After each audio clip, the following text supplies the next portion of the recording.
Bonjour, je suis Alioune Diagne, donc je suis sur Vremag avec Momo It.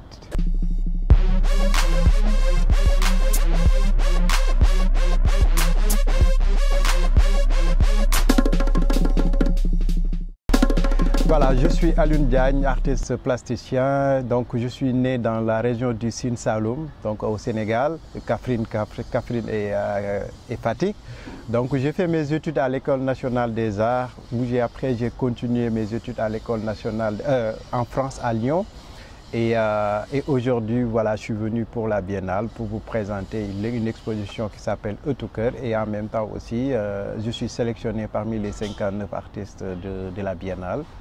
Donc voilà, donc j'ai un parcours assez atypique parce que au début, voilà, je dessinais beaucoup quand j'étais enfant, quand j'étais à l'école de CM2 et CM1.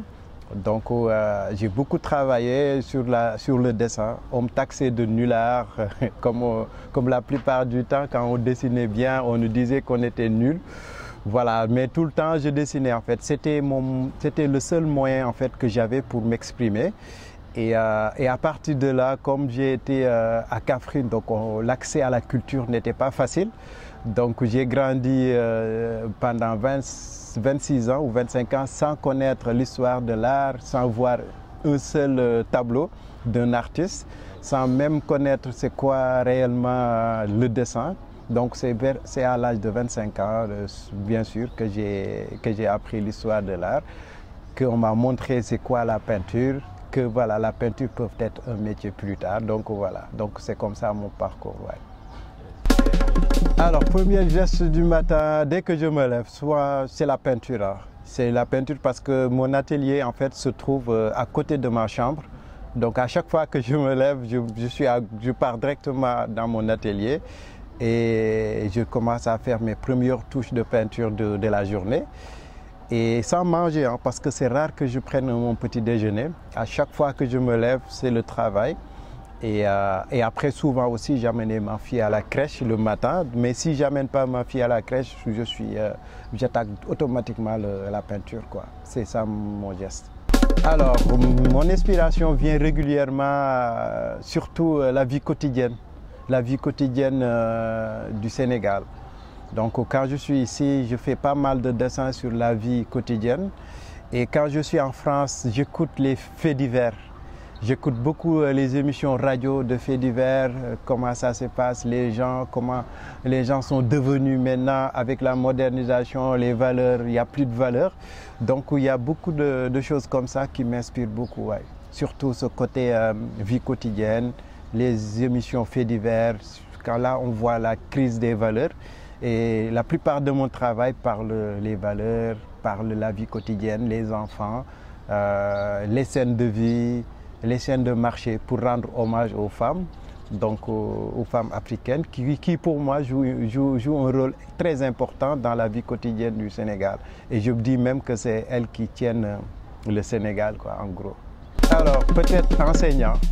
Pourquoi enseignant? Parce que même à travers mes tableaux, en fait, j'essaie tout le temps de faire une transmission, en fait, de transmission de valeurs. J'essaie toujours d'expliquer aux enfants que vous êtes là présent, mais le futur, c'est les futures générations qui vont venir. Et je suis plutôt sur ça, sur l'éducation artistique déjà. Je suis sur la transmission et je suis aussi sur ce côté de vivre ensemble, quoi. Et je pense que pour que le Sénégal puisse avoir ça, il faut passer par les enfants. Alors, pour l'exposition s'appelle Eutuker. En français, c'est cour intérieure d'une maison. Pourquoi cour intérieure? Je parlais tout à l'heure de la question précédente que je suis sur la transmission des valeurs. Et je vois que maintenant, avec la mondialisation et avec l'avancement de la société, maintenant ces valeurs-là commencent à disparaître. Et du coup, j'ai fait une exposition sur la collection Mémoire sénégalaise inspirée des vieilles cartes postales que Gérard Bossio avait fait dans les années 1800-1900. Et déjà, c'était de faire revenir ces cartes postales-là à la source parce elles sont tous venues du Sénégal. Et ces cartes postales-là, on ne les trouve pas au Sénégal. Ces cartes postales sont plus exposées en Europe et même sont même vendues dans des sites de vente aux enchères. Et moi, c'était important de faire revenir ces images-là ici au Sénégal et de les faire partager avec la génération et les générations qui vont venir. Et c'est ça qu'on a fait avec une mise en scène d'une cour intérieure d'une maison des années 1800, du XVIIIe siècle. Et donc avec toute une mise en scène et essayer de faire voyager le public dans le temps. Pourquoi cour intérieure? Parce que, comme j'ai dit tout à l'heure, les liens sont complètement coupés en fait entre les valeurs. Avant, tout se passait dans la cour intérieure. Nos grands-parents faisaient la transmission dans la cour intérieure à travers des contes, à travers des histoires, mais ça, on n'en a plus. Et en général, ces contes-là et ces histoires-là étaient plus faciles à retenir que de lire un livre en général. Et du coup, je fais revenir ces liens-là pour essayer de faire voyager le spectateur ou les publics dans le temps. Et c'était ça réellement le projet de cette exposition Autocœur. Et après, il y a l'exposition IN, où il y a 3 tableaux, le tableau de 7 mètres qui parle de mes différentes collections, la pollution, l'enfant, la responsabilité des parents, ainsi que les scènes de marché. Et les 2 autres tableaux parlent sur la pollution de l'eau, donc la surexploitation de la pêche, mais l'autre aussi sur la pollution. Parce que j'ai remarqué que quand on demande aux pêcheurs, ils disent automatiquement que c'est l'État qui donne les licences de pêche aux étrangers, aux Chinois et tout. Effectivement, ils ont raison, mais d'un autre sens aussi, ces pêcheurs aussi, ils polluent aussi la mer. Parce que j'ai fait le tour des quais de pêche, mais quand tu vas là-bas, tu vois carrément que tout est sali là-bas, les sacs plastiques, les bouteilles, alors que c'est eux aussi qui ont besoin des poissons pour vivre aussi. Donc c'est une double vision entre l'État qui ne respecte pas aussi le peuple et aussi les pêcheurs aussi qui ne respectent pas aussi la mer. Alors, il y a un regard très très positif quand même parce qu'il y a eu des échanges dans la biennale, donc on a rencontré pas mal d'artistes sénégalais, voilà, et que ça a été vraiment une très très grande réussite pour nous tous. Après, ce côté négatif, c'est ce côté de mobilisation, c'est ça qui manque toujours.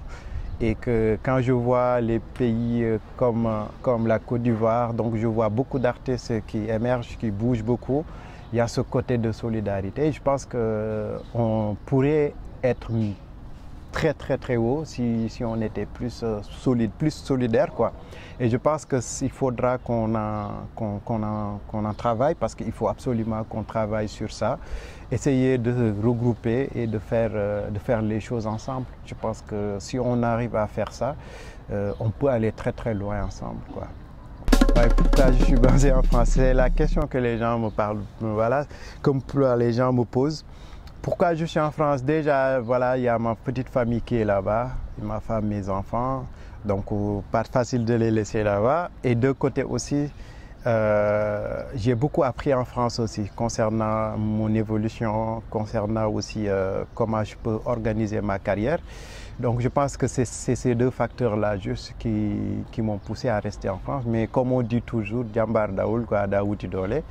Et là, une fois qu'on a un peu fini quelques détails, donc je serai là pour être utile aussi pour mon pays. Et c'est mon pays avant tout, quoi. Et on aime le Sénégal et on va participer au développement artistique et on fera tout aussi pour que le Sénégal soit développé dans tous les plans. Voilà.